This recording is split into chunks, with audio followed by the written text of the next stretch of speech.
साल 2023 का पहला और सबसे बड़ा त्योहार मकर संक्रांति है। भारतवर्ष के लोग इस दिन सूर्य देव की आराधना एवं पूजन कर उसके प्रति अपनी कृतज्ञता प्रकट करते हैं। ये सूर्य की उपासना का पर्व है। सूर्य के धनु राशि से मकर राशि में प्रवेश करने पर खरमास की भी समाप्ति हो जाती है और सभी मांगलिक कार्य शुरू हो जाते हैं। इस साल मकर संक्रांति बेहद खास मानी जा रही है।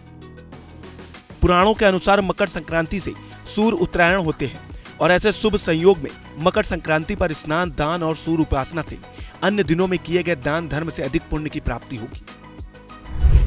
देश भर में मकर संक्रांति अलग अलग नामों और तरीकों से मनाई जाती है। उत्तर प्रदेश के कुछ हिस्सों में इस त्योहार को खिचड़ी भी कहा जाता है। दरअसल मकर संक्रांति के दिन कुछ क्षेत्रों में उड़द दाल और चावल की खिचड़ी बनाने का चलन है। पंजाब और हरियाणा की बात करें तो यह त्योहार लोहड़ी के नाम से जाना जाता है। राजस्थान और गुजरात में यह त्योहार उत्तरायण के नाम से जाना जाता है। ऐसा माना जाता है कि मकर संक्रांति को सूर्य दक्षिणायन से उत्तरायण हो जाता है। इसी वजह से कई जगह इस त्योहार को उत्तरायण भी कहा जाता है। वहीं तमिलनाडु में मकर संक्रांति को पोंगल पर्व के रूप में मनाया जाता है। मकर संक्रांति का पर्व धार्मिक मान्यताओं के मुताबिक अधिक महत्वपूर्ण होता है।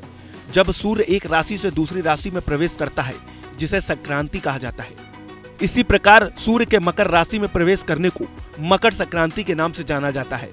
धार्मिक मान्यता है कि मकर संक्रांति के दिन देव भी धरती पर अवतरित होते हैं। आत्मा को मोक्ष प्राप्त होता है। अंधकार का नाश व प्रकाश का आगमन होता है। इस दिन खिचड़ी खाने की भी परंपरा होती है। इसलिए मकर संक्रांति के पावन पर्व को खिचड़ी भी कहते हैं। हालांकि इस दिन खिचड़ी खाने की एक वजह यह भी होती है कि मकर संक्रांति में फसल की कटाई होती है। इसके अलावा यह भी बताया जाता है कि मकर संक्रांति के बाद से वातावरण में बदलाव आ जाता है। नदियों में वाष्पन की प्रक्रिया शुरू होने लगती है। इससे कई सारी बीमारियां दूर हो जाती हैं। मकर संक्रांति का जितना धार्मिक महत्व है उतना ही अधिक वैज्ञानिक महत्व भी है। वैज्ञानिक रूप से 22 दिसंबर की दोपहर को सूर्यदेव ट्रॉपिक ऑफ कैप्रिकॉर्न पर होते हैं। इस स्थिति को दक्षिण अयनांत मतलब विंटर सोल्स्टिस की स्थिति कहा जाता है।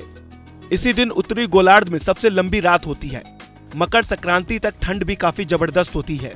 इस दिन के बाद सूर्य उत्तर दिशा की ओर यानी मिथुन राशि की ओर गमन करने लगता है। इस कारण मकर संक्रांति के दिन से उत्तरायण शुरू हो जाता है। उत्तरायण शुरू होने के साथ ही ठंड का प्रभाव भी धीरे धीरे कम होने लगता है, यानी कि तापमान में बढ़ोतरी होने लगती है। सूर्य के उत्तर दिशा में गमन करने का क्रम करीब 6 महीने तक यानी 21 जून तक चलता है। 21 जून को जब सूर्य उत्तरी चरम बिंदु पर होता है तो फिर से अयनांत की स्थिति होती है। इसे उत्तर अयनांत मतलब जून सोल्स्टिस कहते हैं। 21 जून को सबसे बड़ा दिन होता है। इसके बाद कर्क संक्रांति तक गर्मी पूरा जोर पकड़ती है। इसके बाद सूर्य के कर्क राशि में प्रवेश करने के बाद सूर्य दक्षिणायन हो जाता है और धीरे धीरे गर्मी कम होने लगती है।